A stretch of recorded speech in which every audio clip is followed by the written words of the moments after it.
Next topic हमें यहाँ पे पढ़ना है कंप्यूटर सॉफ्टवेयर के बारे में। तो शुरुआती समय में भी हमने समझा था कि कंप्यूटर क्योंकि एक तरह का सिस्टम है।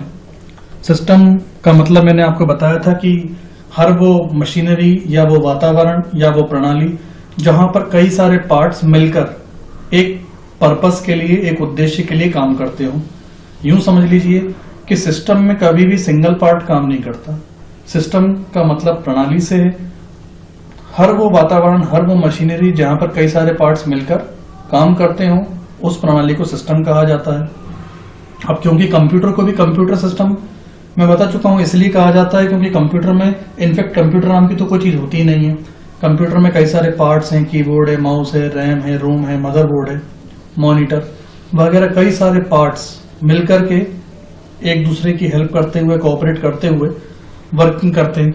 तो यहाँ पर अभी तक हमने जितने भी टॉपिक्स पढ़े वो कहीं ना कहीं हमने हार्डवेयर पे फोकस करके पढ़े। हमने रैम के बारे में पढ़ा, हमने मदरबोर्ड के बारे में पढ़ा या प्रिंटर के बारे में पढ़ा, स्पीकर वगैरह के बारे में पढ़ा। ये सब पार्ट्स हार्डवेयर थे। And now it's time to talk about the computer software. तो सॉफ्टवेयर आप जानते ही हैं, कंप्यूटर सिस्टम के वो भाग जिन्हें हम देख सकते हैं लेकिन छू नहीं सकते, विजुअली जो हमें दिखाई देते हैं, जिन्हें हम ऑपरेट भी करते हैं, चलाते हैं, लेकिन हम उनको छू नहीं सकते। तो कंप्यूटर के ये पार्ट्स सॉफ्टवेयर कहलाते हैं। अगर हम सॉफ्टवेयर की बात करें तो कंप्यूटर के सॉफ्टवेयर को बेसिकली हम दो कैटेगरीज में डिवाइड कर सकते हैं। पार्ट्स कई सारे हो सकते हैं, लेकिन अगर हम बेसिकली दो मेन पार्ट्स की बात करें तो हम उन्हें दो कैटेगरीज में डिवाइड कर सकते हैं। पहली कैटेगरी कहलाती है सिस्टम सॉफ्टवेयर और दूसरी कैटेगरी कहलाती है एप्लीकेशन सॉफ्टवेयर। यहां पर मैं आपको एक बात बता दूं कि जब कभी आप कंप्यूटर सिस्टम स्टार्ट करते हैं तो कंप्यूटर सिस्टम के स्टार्ट होते ही जैसे ही आपने कंप्यूटर सिस्टम ऑन करा, ना तो आपके सामने डायरेक्ट एमएस वर्ड आता है, ना डायरेक्ट एक्सेल आता है, ना टेली आता है, ना कोई और प्रोग्राम आता है। कंप्यूटर सिस्टम जैसे ही आप स्टार्ट करते हैं, it usually takes a little bit of time to take start. ये स्टार्ट होने में थोड़ा सा समय लेता है। थोड़ा सा समय लेने के बाद एक डेस्कटॉप आपके सामने आ जाता है और वहां पे जाकर के वो इसकी प्रोसेसिंग, यूं कहें प्रोसेसिंग तो हालांकि चलती रहती है, लेकिन एक तरह से वो आपके सामने आके न्यूट्रल पोजीशन पे खड़ा हो जाता है और उस जगह की सहायता से, उस डेस्कटॉप की सहायता से आप अलग अलग प्रोग्राम जैसे Tally, Word, Excel, PowerPoint वगैरह वगैरह को ओपन करते हैं। कुल मिला के यूं समझ लीजिए कि जब आपने कंप्यूटर सिस्टम स्टार्ट करा तो आप डायरेक्ट किसी प्रोग्राम तक नहीं पहुंचे। सबसे पहले विंडोज आपके सामने आया और विंडोज की सहायता से आप दूसरे प्रोग्रामों तक जा रहे हैं। तो जो हमारे सामने सबसे पहले आया विंडोज, उस परिस्थिति में विंडोज की भूमिका है एक सिस्टम सॉफ्टवेयर की। यहां पर आप यूं समझ लीजिए कि विंडोज ही केवल एक सिस्टम सॉफ्टवेयर नहीं है। जब आप मोबाइल स्टार्ट करते हो तो मोबाइल स्टार्ट करते से ही डायरेक्ट कोई ऐप ओपन नहीं होती है। जब आप मोबाइल स्टार्ट करते हैं सबसे पहले गूगल आपके सामने आता है, गूगल एंड्रॉइड आपके सामने आता है, एक प्लेटफॉर्म आ जाता है। फाइनली उस प्लेटफॉर्म की सहायता से आप एसएमएस पे जाते हो या व्हाट्सएप ओपन करते हैं या जो भी अलग अलग तरह के प्रोग्राम्स आप ओपन करते हैं। कुल मिला के डायरेक्ट कोई प्रोग्राम स्टार्ट नहीं होता है। सबसे पहले जो आपके सामने सॉफ्टवेयर आता है वो कहलाता है सिस्टम सॉफ्टवेयर। तो यदि आपके मोबाइल में गूगल एंड्रॉइड है तो मोबाइल का सिस्टम सॉफ्टवेयर गूगल एंड्रॉइड कहलाएगा। अगर आपका एप्पल का मोबाइल है तो एप्पल का मोबाइल का सिस्टम सॉफ्टवेयर iOS कहलाएगा। अगर आपके कंप्यूटर सिस्टम में लिनक्स डला हुआ है, यूनिक्स है या विंडोज है, तो कंप्यूटर सिस्टम के स्टार्ट होने पे अगर वो विंडोज के माध्यम से स्टार्ट हो रहा है, वो यूनिक्स के माध्यम से या लिनक्स के माध्यम से स्टार्ट हो रहा है, वो जो जिसके भी माध्यम से शुरुआत लेगा, स्टार्ट लेगा, उसकी भूमिका होगी सिस्टम सॉफ्टवेयर की। यहां पर मैं एक बात क्लियर कर दूं कि system software is also known as operating system. System software को ही ऑपरेटिंग सिस्टम के नाम से जाना जाता है। जब जब आप कंप्यूटर स्टार्ट करेंगे ऑपरेटिंग सिस्टम की अपीयरेंस पहले होती है, ऑपरेटिंग सिस्टम सबसे पहले आता है। ऑपरेटिंग सिस्टम के आने के बाद अब आप जो भी प्रोग्राम स्टार्ट करेंगे, आप टेली स्टार्ट करेंगे, वर्ड, पावर पॉइंट वगैरह जो भी प्रोग्राम स्टार्ट करेंगे वो कहलाएगा अनुप्रयोग सॉफ्टवेयर। अनुप्रयोग सॉफ्टवेयर का मतलब एप्लीकेशन सॉफ्टवेयर। अनुप्रयोग सॉफ्टवेयर का मतलब एप्लीकेशन सॉफ्टवेयर। तो यूं समझ लीजिए कि बेसिकली हम जिन प्रोग्रामों पे काम करते हैं, जैसे हम वर्ड को यूज करते हैं, ड्राफ्टिंग वगैरह करने के लिए, लेटर्स तैयार करने के लिए, या एक्सेल को हम यूज करते हैं मैथमेटिकल ऑपरेशंस करने के लिए, टेली का हम यूज करते हैं अकाउंटिंग पर्पसेस के लिए, या फोटोशॉप का यूज करते हैं फोटो एडिटिंग करने के लिए। तो हम बेसिकली ऑपरेशंस करने के लिए प्रोग्राम्स की सहायता लेते हैं और ये प्रोग्राम्स ही एप्लीकेशन सॉफ्टवेयर कहलाते हैं।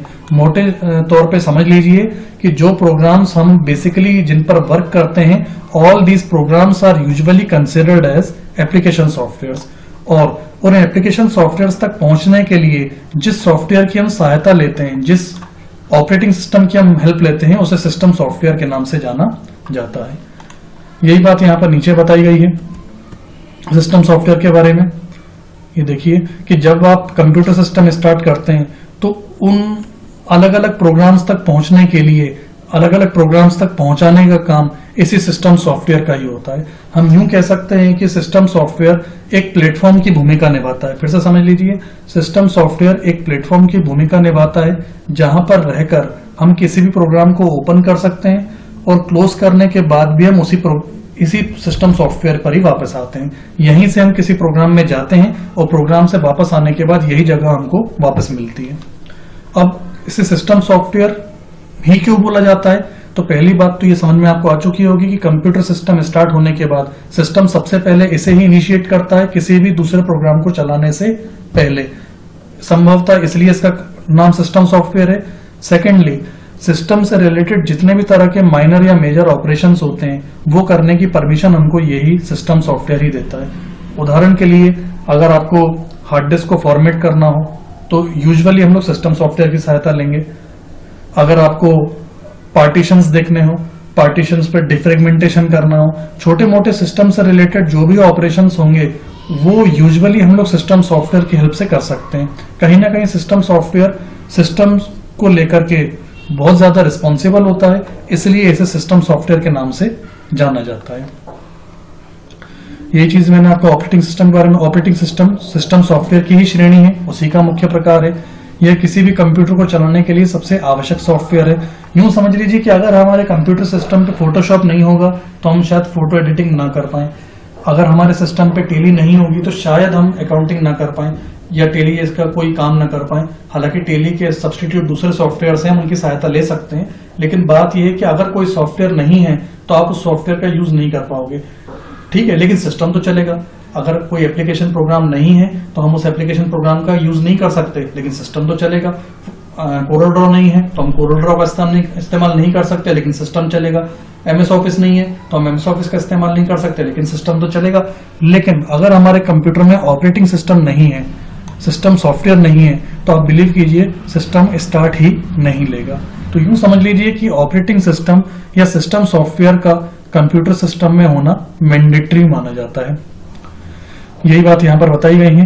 माइक्रोसॉफ्ट क्षेत्र में आज जो सबसे प्रचलित ऑपरेटिंग सिस्टम है वह माइक्रोसॉफ्ट कंपनी के द्वारा ही बनाए गए हैं। इनके कहने का मतलब यह है कि ऑपरेटिंग सिस्टम आज के समय में कई सारे अवेलेबल है मार्केट में। जैसा मैंने पहले आपको बताया, यूनिक्स, लाइनक्स है, गूगल मोबाइल की हम बात करें तो गूगल एंड्रॉइड है, या फिर इसके अलावा iOS है।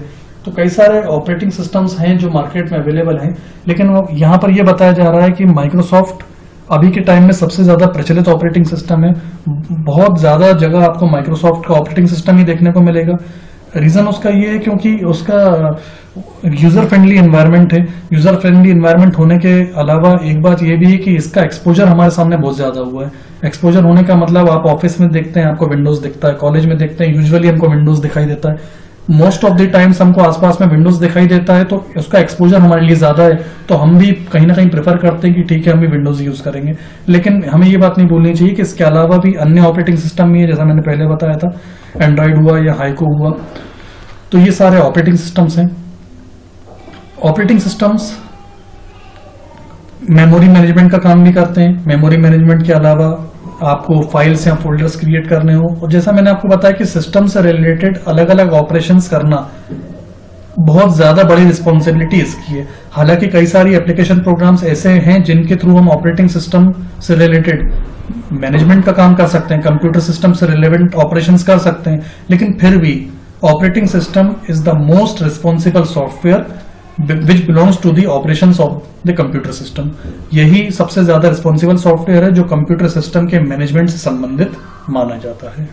तो अभी आपने समझ लिया कि सॉफ्टवेयर के हालांकि कई सारे प्रकार होते हैं, जिससे अभी हम आगे चल के प्रोग्रामिंग लैंग्वेज के बारे में भी पढ़ेंगे, लेकिन सबसे बेसिकली जो मुझे आपको बताना था वो ये था कि सॉफ्टवेयर में शुरुआती दो कैटेगरीज, सिस्टम सॉफ्टवेयर और दूसरी application software. Bottom line conclusion ये ध्यान रखना है कि कंप्यूटर सिस्टम स्टार्ट होने पे जो सबसे पहला सॉफ्टवेयर हमारे सामने इंटरेक्ट होगा, जो हमारे सामने आएगा, वो सिस्टम सॉफ्टवेयर होगा। और फिर उस सिस्टम सॉफ्टवेयर की सहायता से आप जो भी दूसरे प्रोग्राम्स पे जाओगे, एप्लीकेशन को ओपन करोगे, प्रोग्राम्स को ओपन करोगे, वो सारे प्रोग्राम्स एप्लीकेशन सॉफ्टवेयर कहलाते हैं।